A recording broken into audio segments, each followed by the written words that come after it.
माँ कुष्मांडा की महागाथा। प्रिय भक्तों, स्वागत है आपका हमारे चैनल भक्ति धारा कहानियाँ में। आज हम सुनेंगे माँ कुष्मांडा की कथा। कहते हैं कि उनके तेज से ही संपूर्ण ब्रह्मांड की रचना हुई थी और उनकी कथा सुनने मात्र से जीवन में ऊर्जा, समृद्धि और सुख शांति का प्रवाह होने लगता है। आइए जानते हैं माँ कुष्मांडा की यह दिव्य कथा, जो आपके जीवन में नई रोशनी जगा देगी।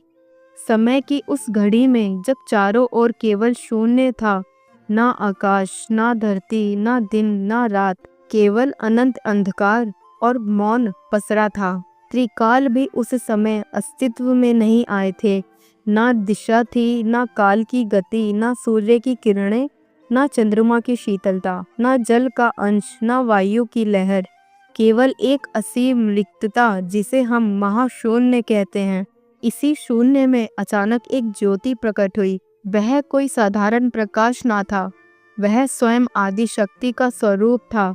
वही शक्ति जिनसे आगे चलकर सृष्टि के प्रत्येक कण की उत्पत्ति हुई। वह ज्योति मुस्कुराई और उसी की मुस्कान से पूरा ब्रह्मांड आकार लेने लगा। यही थी माँ कुष्मांडा। उनका नाम ही उनकी महिमा का संकेत देता है। कु का अर्थ है थोड़ा सा, ऊष्मा का अर्थ है ऊर्जा या तेज, अंड का अर्थ है ब्रह्मांड, अर्थात वह शक्ति जो थोड़ी सी मुस्कान भर से अनंत ब्रह्मांड की उत्पत्ति कर दे, वह है माँ कुष्मांडा। जब माँ प्रकट हुई तब सब और केवल अंधकार था। उन्होंने अपनी तेजस्विता से चारों दिशाओं को आलोकित कर दिया। उनके 8 हाथों में 8 प्रकार के अस्त्र शस्त्र और दिव्य वस्तुएं थीं। कमल, अमृत कलश, धनुष बाण, गदा, चक्र और जपमाला। उनका वाहन सिंह था, जो उनकी अदम्य शक्ति और वीरता का प्रतीक बना। माँ ने जब पहली बार नेत्र खोले तो ब्रह्मांड अंड आकार लेने लगा। उन्होंने अपने श्वास से वायु उत्पन्न की, अपनी दृष्टि से अग्नि का प्रज्वलन किया, अपनी करुणा से जल प्रवाहित किया और अपनी संकल्प शक्ति से पृथ्वी का निर्माण किया। धीरे धीरे आकाश, जल, पवन, अग्नि और पृथ्वी, ये 5 तत्व प्रकट हुए और जीवन का आधार बने। इसके बाद उन्होंने सूर्य को उत्पन्न किया। सूर्य का प्रकाश अंधकार को भेदता हुआ फैला और जीवन की धारा प्रवाहित होने लगी। देवताओं की उत्पत्ति भी इसी काल में हुई, लेकिन वह अभी दुर्बल थे। असुर और दानव भी इसी ब्रह्मांडीय प्रक्रिया में प्रकट हुए, जिन्होंने शीघ्र ही त्रिलोक में आतंक मचाना प्रारंभ कर दिया। जैसे ही सृष्टि का संतुलन स्थापित हुआ, वैसे ही कुछ असुर अपनी महत्वाकांक्षाओं में अंधे हो उठे। रूरू, दुर्मुख, महिषक, कालकेतु और उनके समान असंख्य दानव उभर कर आए। उन्होंने अपनी शक्ति का दुरुपयोग किया और देवताओं पर आक्रमण कर दिया। देवता जो अभी नवीन और दुर्बल थे, असुरों की शक्ति के सामने टिक नहीं पाए। इंद्र का सिंहासन डगमगा गया। वरुण और अग्नि छिपने लगे। वायु और यम भी भयभीत हो उठे। त्रिलोक में असुरों का शासन फैलने लगा। धरती पर जीवन की नव जागृता धारा अवरुद्ध होने लगी। असुरों ने यज्ञ वेदियों को तोड़ डाला, ऋषियों की तपस्या को बाधित किया और देवताओं से प्राप्त वरदानों का दुरुपयोग करने लगे। ऐसा प्रतीत हुआ मानो अंधकार फिर से ब्रह्मांड को निगल जाएगा। देवता निराश होकर आदि शक्ति की शरण में पहुंचे। उन्होंने माँ कुष्मांडा का ध्यान किया और करुणा से प्रार्थना की, हे जगत जननी, आपने ही हमें जन्म दिया है। आज असुर हमारी शक्ति छीन रहे हैं। कृपया कर हमें बल प्रदान कीजिए और इस त्रिलोक की रक्षा कीजिए। माँ कुष्मांडा ने उनकी पीड़ा सुनी। उनका हृदय करुणा से भर उठा, परंतु उनकी मुस्कान अडिग रही। उन्होंने कहा, देवगण, भय मत करो। यह सृष्टि मेरी है और इसका संतुलन बनाए रखना मेरा धर्म है। असुरों का दमन होगा और तुम्हें पुनः सामर्थ्य प्राप्त होगा। इतना कहकर माँ ने अपने तेज से असंख्य शक्तियाँ उत्पन्न की। यक्ष, गंधर्व, अप्सराएं, मातृगण और दिव्य सेनाएं। उन्होंने देवताओं को भी अपने तेज से नई ऊर्जा दी। जिससे वह पुनः शक्तिशाली हो उठे।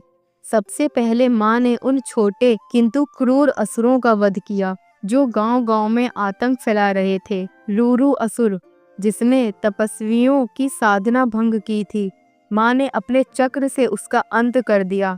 दुर्मुख असुर, जो यज्ञों को अपवित्र करता था, माँ ने अपने धनुष बाण से उसका वध किया।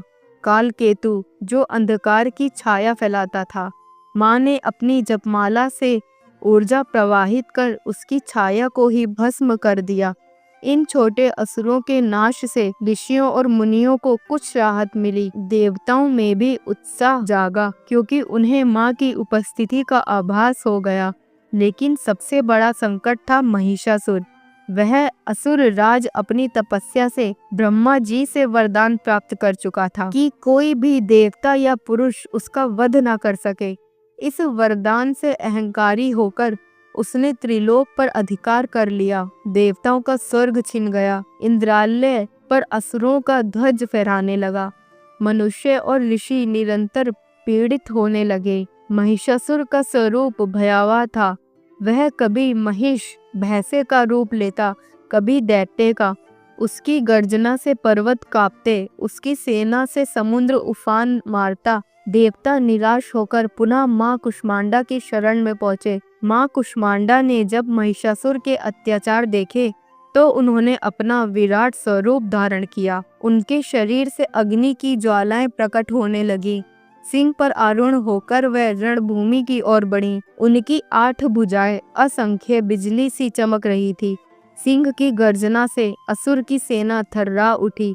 माँ ने घोषणा की, महिषासुर, तेरे अहंकार का अंत निश्चित है। तूने जो संतुलन भंग किया है उसका मूल्य तुझे आज चुकाना होगा।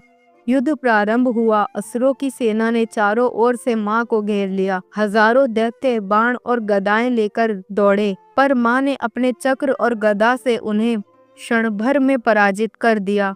महिषासुर स्वयं आगे आया। कभी वह भैंसे का रूप लेता और पर्वतों को भेद डालता, कभी मानव का रूप लेकर तलवार से वार करता, पर माँ हर बार उसे परास्त कर देती। अंततः जब महिषासुर ने फिर से भैंसे का रूप लिया और गर्जना करते हुए माँ पर झपटा, तब माँ ने त्रिशूल उठाया।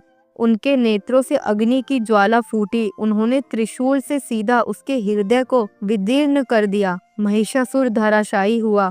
रणभूमि गूंज उठी। जय माँ कुष्मांडा। महिषासुर और अन्य असुरों के वध के बाद तीनों लोकों में शांति स्थापित हुई। देवताओं ने अपने स्थान पुनः प्राप्त किए। इंद्र पुनः इंद्रासन पर आसीन हुए। यज्ञ वेदियां फिर से प्रज्वलित हुईं। ऋषियों की तपस्या निर्बाध होने लगी। माँ कुष्मांडा ने अपने तेज से सूखी हुई धरती पर हरियाली फैला दी।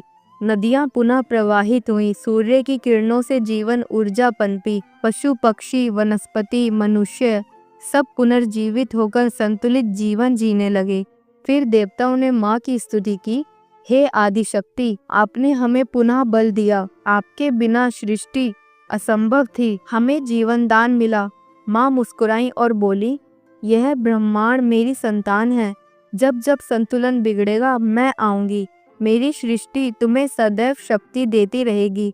आज भी जब माँ कुष्मांडा की आराधना करते हैं तो माना जाता है कि उनकी साधना से आयु, यश और आरोग्य प्राप्त होता है। वह जीवन की ऊर्जा का स्रोत हैं। उनकी मुस्कान ही ब्रह्मांड की गति का आधार है।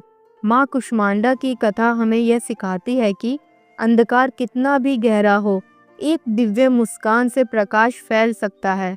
अंधकार चाहे कितना ही प्रबल क्यों ना हो, अंततः सत्य और धर्म की विजय होती है। शक्ति और करुणा दोनों का संतुलन ही जीवन का आधार है। दोस्तों, यदि आपको यह कथा अच्छी लगी हो तो इसे लाइक करें, अपने मित्रों और परिवार के साथ शेयर करें और कमेंट बॉक्स में जय माँ कुष्मांडा ज़रूर लिखें। साथ ही हमारे चैनल भक्ति धारा कहानियाँ को सब्सक्राइब करना ना भूलें। मिलते हैं नवरात्रि के 5वें दिन माँ स्कंद माता की कथा के साथ। जब तक के लिए जय माँ कुष्मांडा। हर हर महादेव।